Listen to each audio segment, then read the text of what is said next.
if you please people, if you talk on a low frequency level, if it's something related to body, sex, to emotions, everything is good. But let's say what I'm trying to convey is not something that most of the people want to hear, because they don't even have such thoughts. So, for example, how can someone find my channel? They don't have such thoughts. They never question anything.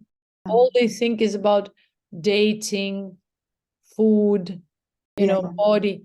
So what kind of, it's a different era teaching, and so far we're still here and people are getting crazier day by day. So yeah, but again, the path is always within. Even though, let's say, you have someone to remind you, you receive some frequencies, again, it's always your decisions. And that's how you come out of narcissism, because you constantly learn that, yes, let's say I can have the most enlightened teachers in a light body. But again, do you understand, the real teacher doesn't want to take a credit for what they do, because they will allow you to go through karmic experiences. Otherwise, if the person continuously advises you and gives you crutches, gives you some sort of this kind of tangible support, which makes you actually codependent, you cannot evolve spiritually. You cannot progress this way at all. You might have an illusion of progress, but in reality, if the same situation occurs again and again, you will again need those crutches. And then where is the progress? Nowhere. We see all these people, for example, who come to me after 20, 30 years of doing this and that, and they're still stomping on at the same spot, having no clue and realization of how to get out of that, I don't know, trap they've created themselves.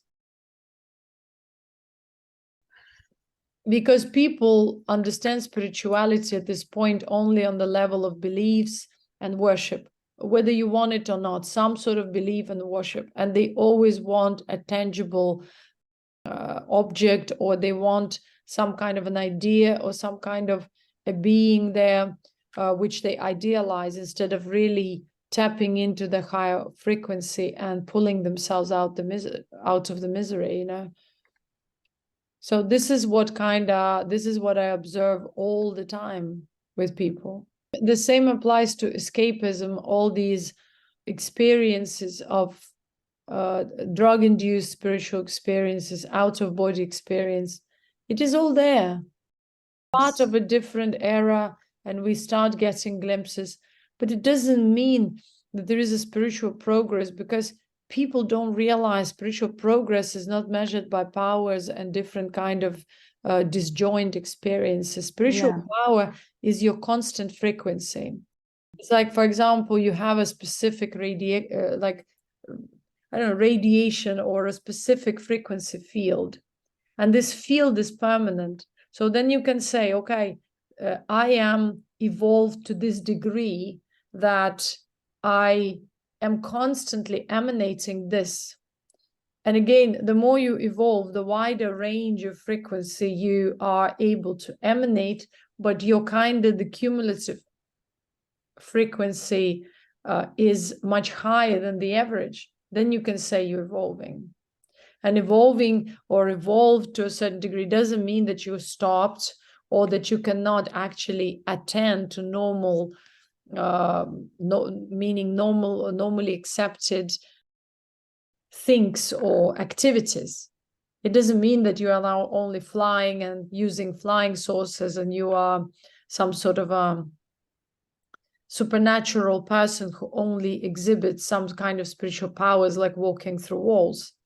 Because that, again, doesn't give you that spiritual status if you have a lower frequency, because there can be people who actually developed spiritual abilities, magical powers, but as a being, as a spiritual or energetic representation and entity, they are of a very, very different frequency. And this frequency can be considered as, I don't like the word low or high because it kind of gives some superiority or inferiority position to someone, but it's more like it's a demonic frequency.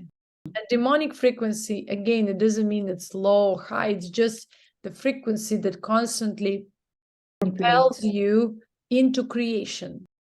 So instead of ascending out of this dimension or this realm which we know of, or we just keep on attaching ourselves. People choose these paths, spiritual paths, where they just bind themselves to this dimension, this realm, to this creation, meaning to creation on this level. And there is nothing wrong with it. Okay, they want to attach themselves, they want to gain this power, they want to continuously incarnate here and do certain things related to this dimension of creation, to this kind of frequency range of creation. But we are speaking about spiritual evolution and kind of the path of liberation. It means that you do understand the creation on this frequency level or in this realm, but you also kind of, your soul feels exhausted or fulfilled kind of on this level. And so you want now to ascend and liberate yourself from this dimension. So it's a very different path. And that's why we call it the path of ascension, where it's kind of the path of absorption. You are, instead of dispersing, the demonic energy means it's the one that binds you to creation through dispersion. Now you are unifying. So you kind of see the dispersed picture, but then you start unifying and kind of going into a more unified field, the different type of frequency where there is a lesser dispersed manifestation of creation, let's put it that way. And so again, none of these paths is wrong or right. It's just, what does your soul want? What does your soul want? Where do you aim? What is the goal of your soul? What is the mission? And people here on earth at this point, the majority of people understand only the spirituality which binds them to creation on this dimension. We are all within creation, but we don't need to be bound. But when you choose the form of worship, dispersion, holding on to some kind of separate objects, ideas, things, you bind yourself to these things. And as a soul, you start merging with the limited aspects of creation within this dimension. And then you're just bound to this. And even though, let's say you lost the physical body, you will come back. You can be a shaman, you can be a magician, but you will be bound to this dimension, to these forces that are ruling currently this era, because there is a soul choice. There is a soul choice means that your soul just chooses to vibrate this. It doesn't want to dissolve the connection between itself and this particular realm of creation, dimension of creation. The moment you start dissolving these patterns and links, you start kind of ascending and going into a more unified field of creation. Again, creation is like it's eternity. Whatever we see of creation is mostly nature. It's our own body. It's whatever is perceivable, but it's just such a small fragment. And if we decide that this fragment is so important for us, all we do is just attach to it. That's why all the paths of liberations, which means it's one and the same path, they were the paths of yoga. Yoga means unification, coming out of a dispersed state into a more unified space. And that unified space was a different frequency. So anything on this level is dispersed. So every limited unit has a kind of a lower frequency. Lower means the energetic potency is lower. The higher we go, it's more accumulative space and frequency, so it has more energetic potency, and thus also more time, more energy. So that's why if you're in a dispersed state, you live shorter. If you're in a unified state of consciousness and existence, you live longer as that space and consciousness, right? Because to maintain physical body, you need a certain energy. And if you keep on wasting this energy to the projection, your life becomes very short. If you are connected to the higher frequency levels, you can also maintain your physical body for longer if you do the right work.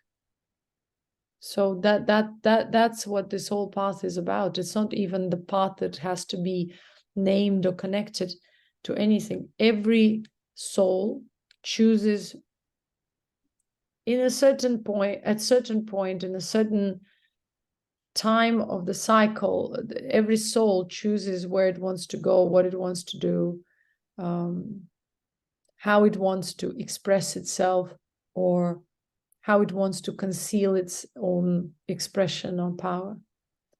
Because I don't know if you watched this video about angels and demons, probably one of the most important videos to understand, because we tend to, create cartoonish type of ideas about what is demonic energy and angelic. This is just, these are modes, dual modes of consciousness, which is incarnating here. One is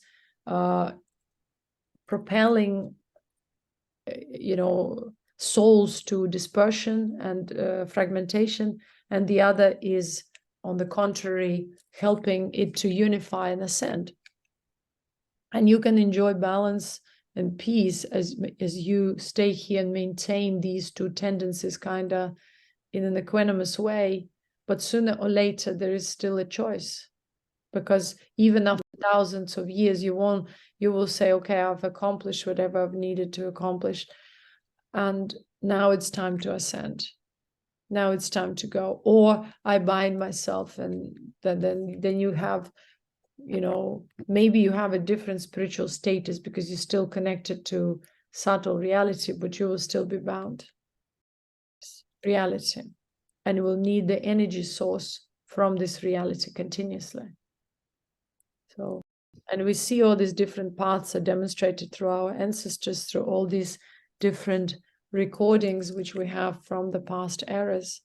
There were entities who chose to be a part of this creation, and they are here from cycle to cycle. And creation does not limit itself only to this realm and dimension. Creation means, even when we see dream reality, it's still the field that is so closely related to ours, to our body. And then when you go further, spiritual realm that we know of, again, there are many spiritual realms of very unrecognizable frequencies for us at this point. But let's say whatever is the closest to us, right? It's like, we know there are other star systems and galaxies, but it's just we can never touch it or even imagine how it can be there. So all we can know is the reference point of our own planetary systems or solar system and just the nearest stars, right?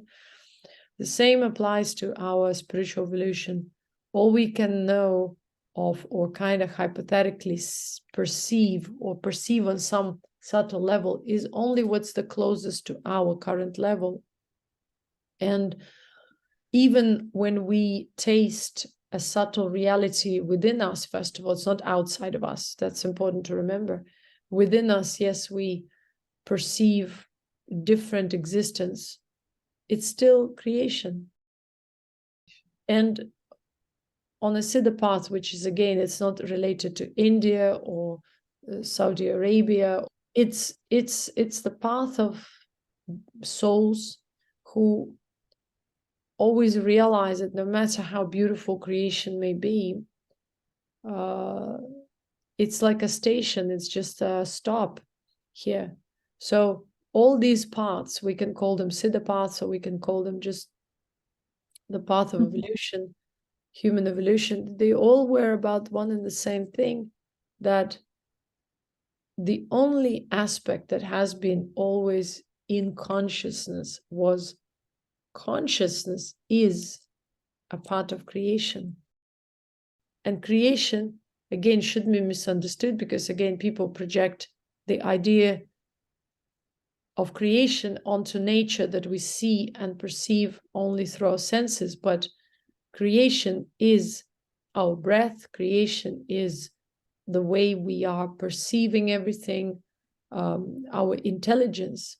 So, and evolution happens only through the evolution of intelligence, because what we see is only a fragment of intelligence. It's only like a small drop of intelligence, but the rest of our intelligence is kind of intangible and can't be even described, because it's reaching other levels within creation that are intangible, meaning they can't be touched, they can't be viewed with these eyes. And so when we perceive those higher frequencies, we start seeing that I'm so much more than just the body, because at this point, the majority of people know the world because they know their body. And even we can question that, whether they truly know the world, because do they truly know the body? So all the paths always started from the exploration and understanding of what creation is, first of all, on the level of body. So you look at these sciences like Tantra, like Voodoo, all the same, yoga, the Sufism, anything. I mean, these are what is known to us at this point, but let's say they were before. So science of the world was always the science of the body. And it's silly to say that we can actually escape and run away from the body, because instead we need to perceive that this body is a complex organism that is governed by certain forces and everything, but it actually consists of particles, the same particles that all the other bigger structures and elements consist of. And so first we need to understand this science, the science of the world, rather than we escape from something we don't even know of, right?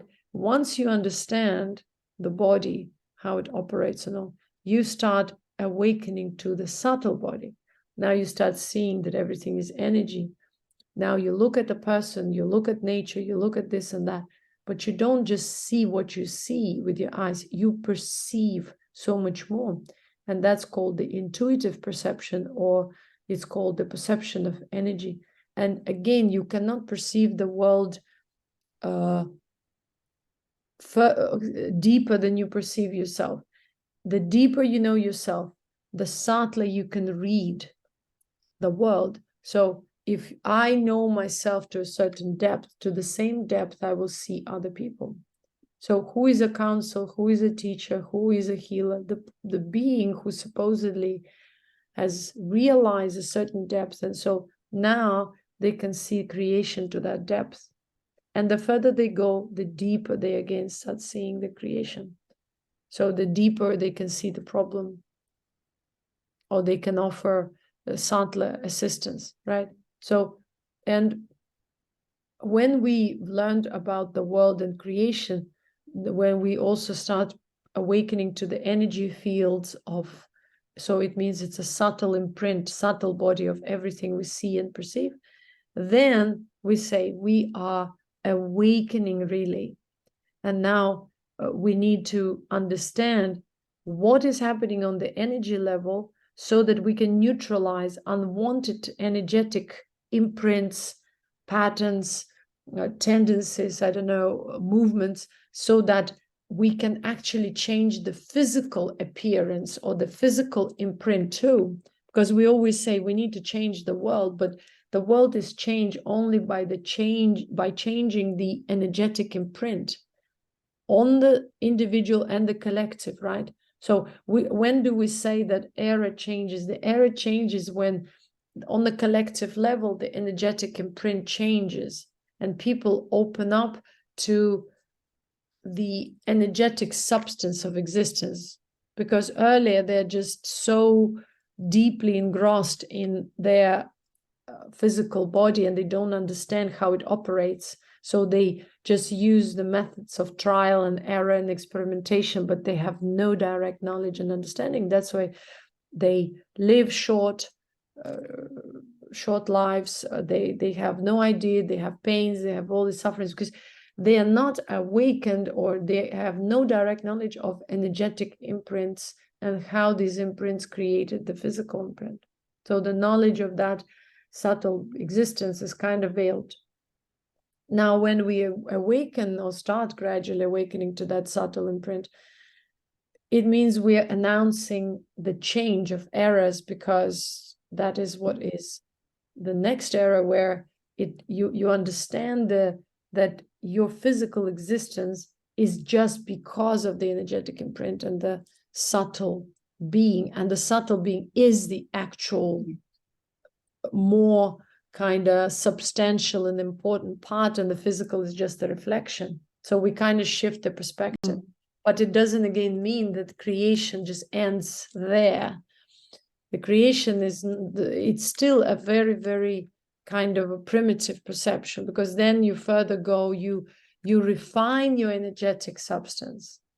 Because you see, at this point, many people just perceive, oh, I just have some kind of sensations, and they assume that this is some achievement. It's not, it hasn't even begun. It hasn't begun, I mean, to be explored. And we already assume again a certain position and trap ourselves within this creation.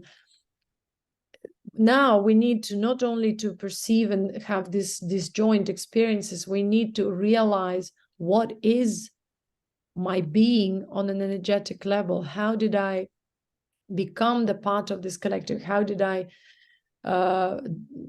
dive into this matter, and what caused corruption and limitation and distorted perception of creation, and what created this dimension, first of all, because it is the distortion that created this dimension.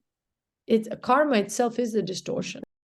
So subtle distortion created this physical body, and the physical body was not supposed to be distorted, but it has become distorted because it has been depleted. So the energetic imprint got corrupt, and then the body got corrupt and short-lived. And now we have to heal, refine, dissolve the patterns, and only after that we can come to the spiritual substance, which is free from all these energetic imprints. Then you can say, I am now ascending to a different dimension or reality of the of creation, which is much subtler, much more, it has nothing to do anymore with the physical body. It has to do more with the collective conscious cluster of existence, intelligence, other type of existences which we have no reference point of and shouldn't even be imagining, because the most important is to come out of the human context. And you can say that you've made a progress spiritually when you come out of the human context.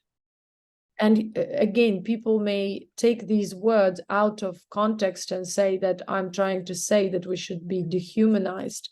It's not that. The human context means that everything we look at, we have kind of like a human perspective, that we have two eyes, smile, that our existence is related to our bodily existence or bodily emotions. But once you refine yourself, you see things differently. You are living in a more responsible space of consciousness, where you are no longer a victim, no longer codependent, no longer, we are never completely free, but we are a part of always some other collective cluster. But again, the type of individuality we understand at this point, it kind of is dissolved, because it's a limited human individuality. But then we can have a spiritual identification, which again is some sort of individuality, but of a different frequency, and it doesn't vibrate the same way, because human limited individuality is something so it's a frequency of selfishness. I only pursue my personal experience. I'm ready to do anything for just attaining some pleasure. That's the limited human kind of experience. Any soul on a higher level experiences pleasure all the time, but it's a different type of pleasure. And yet, when we're in the body can also experience pleasure, and it should, but with a different mentality. So that which we dissolve is the mentality, is the limited mentality that makes us bound to pleasure. Pleasure can be experienced in an unbound state too, where you don't need to constantly look for it. It's just there all the time. And it's called the awakened state. So that's all. Evolution never stops, that's for sure. Never stops.